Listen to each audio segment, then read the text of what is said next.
So our next inductee is the Punisher Don Vega. We're all family here, right? It's wrestling. Hell yeah. I like you guys more than most of the people I'm related to. We're all family here, so if our other inductor comes a little bit late, we're going to welcome him to the stage. But for right now, I want to bring to the stage the man that founded and runs Showcase Pro Wrestling. Please welcome Mr. Chris Blackheart.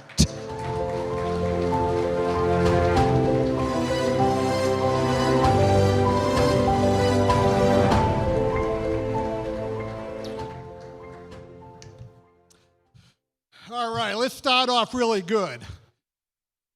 Every time someone had met Don Vega, they have a story. So I want to tell you the first time I accidentally met him going back to NWA New England. There was a man sitting right behind Sarge, Knuckles Nelson, and Eric Spracher and Duke Dalton. This was back when Tony run those short tapings up in Somerville, 8-9 hours. And Vega was in a 6-man, and back then he had hair. Now, if you can remember him with hair, you've known him for a long, long time. So I remember he had that match, I didn't know him, and basically those three kicked the shit out of those young kids. I didn't see Don Vega for a couple of years. So after that, it was, if I'm not mistaken, it was like October or September of '99. I went down to Joe Eugenio's on a Wednesday night. So I went down there and I'm like, wow, this guy runs a lot of shows. There's going to be a lot of people down there, right? So I get down there on Hathaway Road and there was like 2 people there. There was his dad, Julio, and him. And I'm looking to say to myself, I do not understand why this is a huge roster and there's one guy here. But when I'm seeing in there, this is a guy, the lights aren't turned on, he's bumping by himself, training by himself. And the ironic part is, 26 years later, he still does the same thing. He's a constant professional, inside and out. I'll let him tell you his story. I'm going to tell you my story about him. Anytime Don Vega is in your locker room or in your ring, he makes your show better. Anytime he's having a conversation with you, you may not like what he is saying to you, but you have to respect the information that he's given you. There's one thing that he's always about, and this is pro wrestling. It is literally the thing that's in his life every day. So to the friends and family, a lot of times they don't understand pro wrestling and why we're hooked onto it. And some days they get mad at us for going to training, running shows, going on shows. Yeah, my wife can tell you right there, she's cringing right now.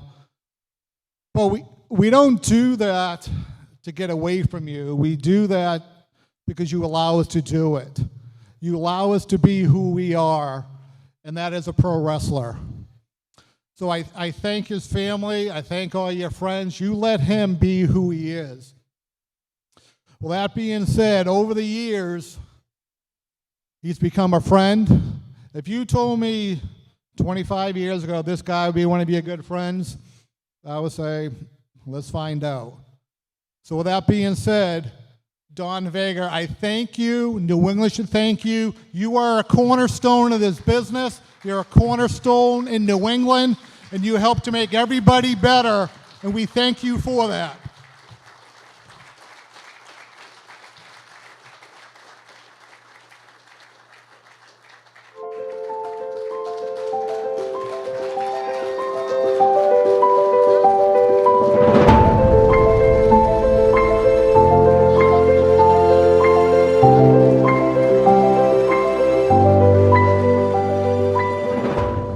Thank you, everybody.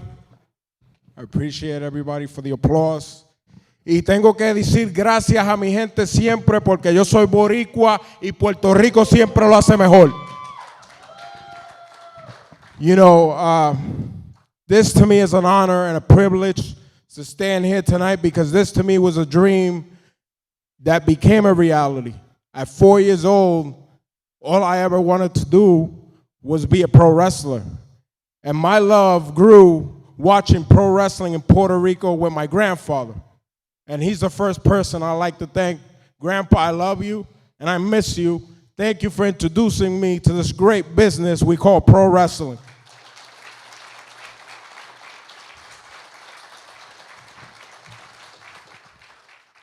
You know, there was no doubt in my mind that this is what I wanted to do as a child. And at the age of 10 years old, I decided to try my other passion, which was boxing. And for 4 years, I was an amateur boxer just because it was the closest thing to being a pro wrestler, being in a ring, being mentally and physically tough. I figured boxing would get me ready for when I transfer over to pro wrestling. And that's what I did. You know, long story short, one day I turned on cable access TV here in Rhode Island, and I saw wrestling. And it was the New England Wrestling Alliance. And I saw this one kid that caught my eye. His name was Gorgeous Gino Giovanni.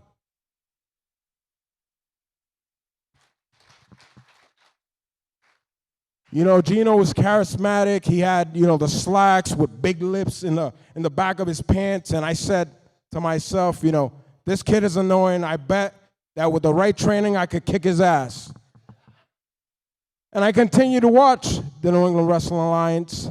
And, you know, at the same time I was watching NEWA, I discovered another independent wrestling show that was going on in Rhode Island. And I met a gentleman by the name of Brandon Higgins, Knuckles Nelson. I think he took off. Brandon was the first guy that I reached out to for training. And at that time, he was very cordial to me and my father. I was only 14 years old at the time. And he said, come back and see me when you're 17. With a consent, I'll agree to train you. And I looked at Brandon and I said, I want to do this now. So I continue my path in trying to find somebody that would give me an opportunity. I ended up at Walter Kowalski's wrestling school.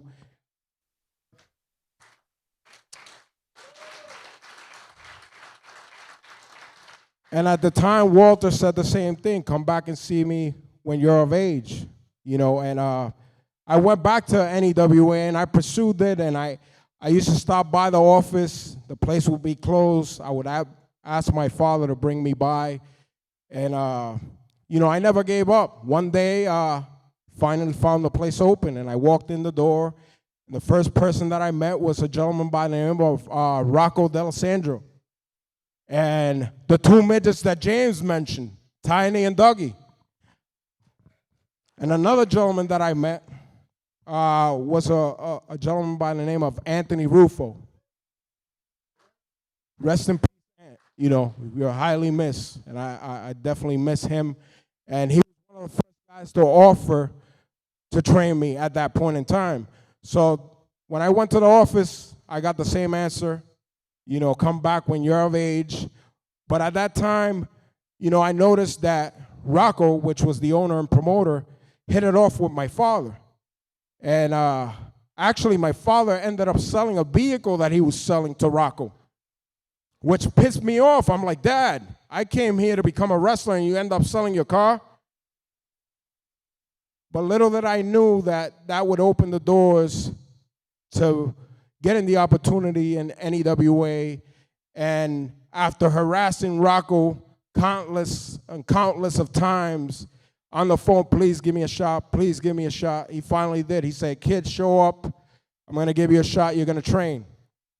My first day of training, I met, again, Anthony, and a gentleman sitting back there by the name of Jose Perez.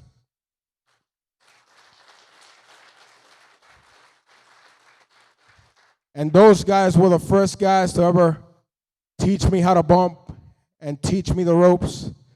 Later down the line, chops, yeah, definitely those, you know. Later down the road, I heard about this other promotion that was running in the south coast of Massachusetts by the name of Yankee Pro Wrestling.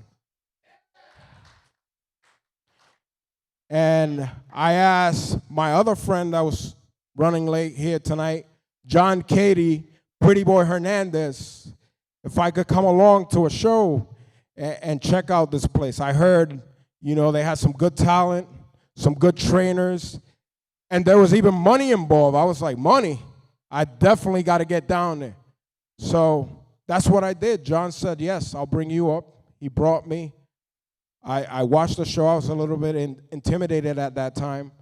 And I remember watching the show and going out the building and meeting John. And John asked me, hey, Pon, did you talk to Joe Eugenio, which was the promoter at the time? And I said, no. John looked at me and said, hey, kid, this is what you came here for. Get your ass back inside and talk to the promoter. And I never forgot that. I never forgot what John did for me that day. And I did. I walked back in and I never looked back. And it was the best decision I ever took. Because at that time, as a 15-year-old kid, I got to meet a gentleman by the name of Mike Baker.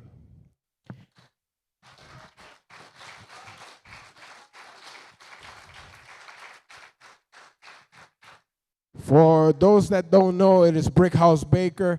And Brickhouse, he took a liking to me, and we trained in the back of a freezer box, the coldest in the winter and the hottest in the summer. No lie. This was the actual freezer box of an old supermarket, which I think it got reopened.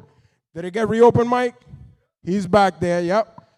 We were in there training, and he said, kid, just stick with it, and one day you're going to live your dream, and you're going to go out there, and you're going to do your best, and you're going to wrestle, and that's what I did. So, Mike, thank you from the bottom of my heart, man. You were my first teacher. I never forgot that. I never forget where I came from, and none of these people here never forget where you came from, because today is a day of celebration and giving thanks. And I know there's been many guys throughout the years that have even made it to television that train under Mike Baker, and they don't give him the credit due for what he did for us. So, Mike, thank you, bro. It's been a long journey for me as a kid, breaking into a business that it was led by grown men. So I had to become a man myself.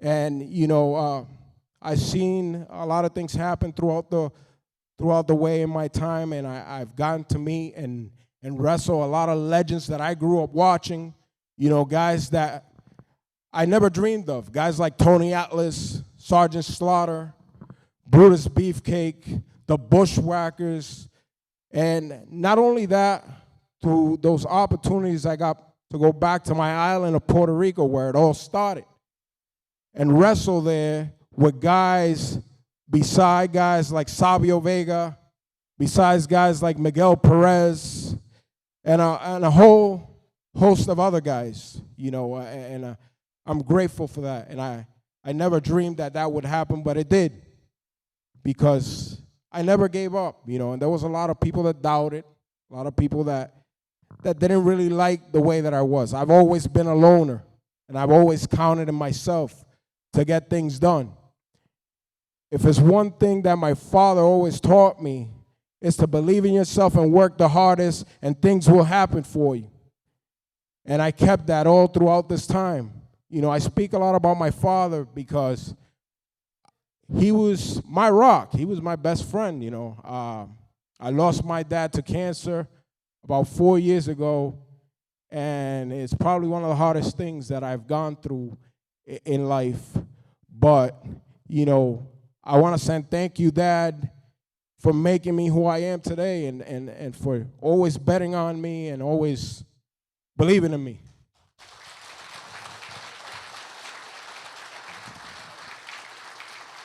Thank you.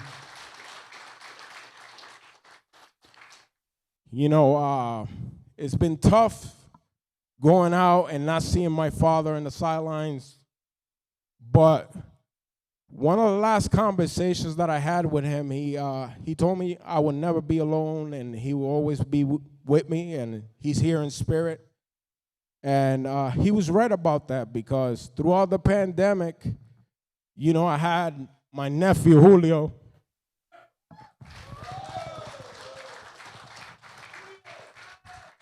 He's become my sidekick, kind of like my dad, and it installed that love again into wrestling that I had lost by losing my father. And my father was right. And thank you, man. I appreciate that.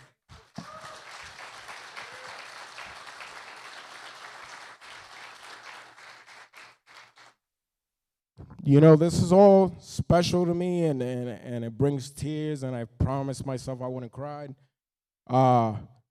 The biggest accomplishments that I've had in life is my daughters. One of them is here today.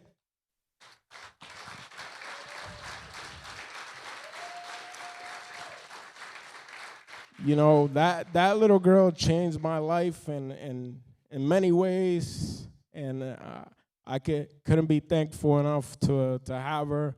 And she's a great artist. I might shout her out for that. I'm so proud of that, and I'm hoping for the best in the future. You know, I like to thank Chris. I've known him for 25 years now. His wife, Kathy, they're like family to me.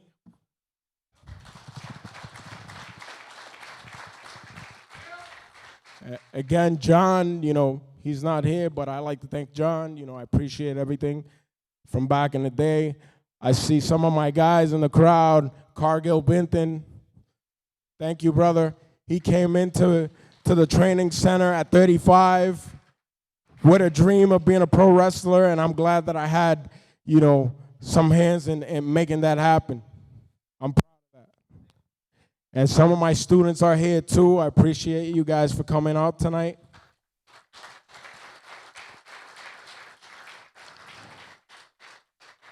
Before I wrap things up, I'd just like to say, you know, there's always been the doubt of how the name Vega started, and obviously the stigma is, oh, Sabio Vega, he's a copycat or whatnot. But actually, going back to Blackheart's story, I worked for a gentleman by the name of the Boston Bad Boy, Tony Rumble.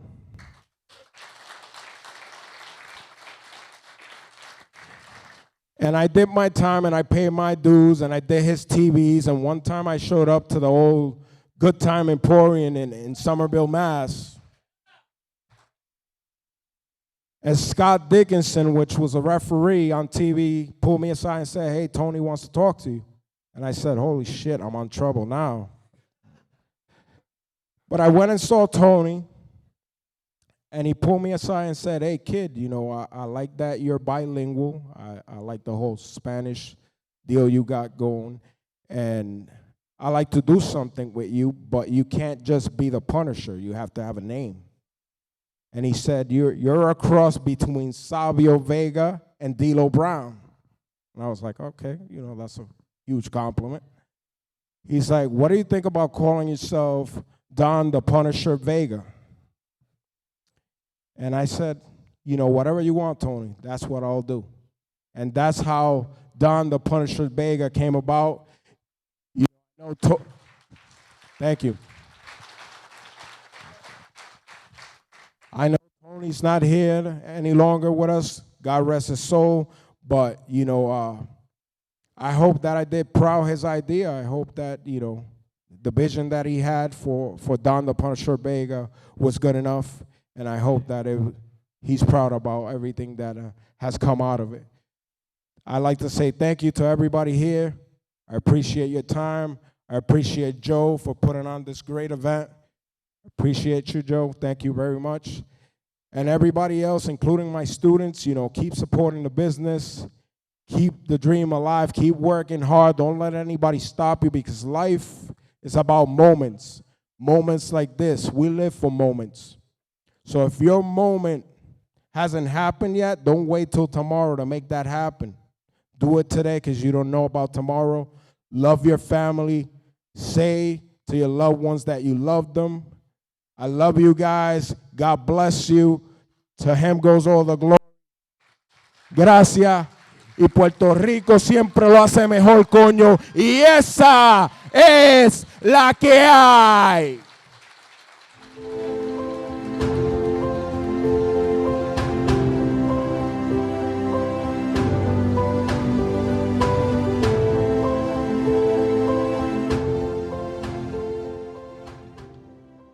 Wow. As a guy that broke in '93 with the Boston bad boy, Tony Rumble, it's great to hear stories like that from Don Vega. One more time for Don Vega.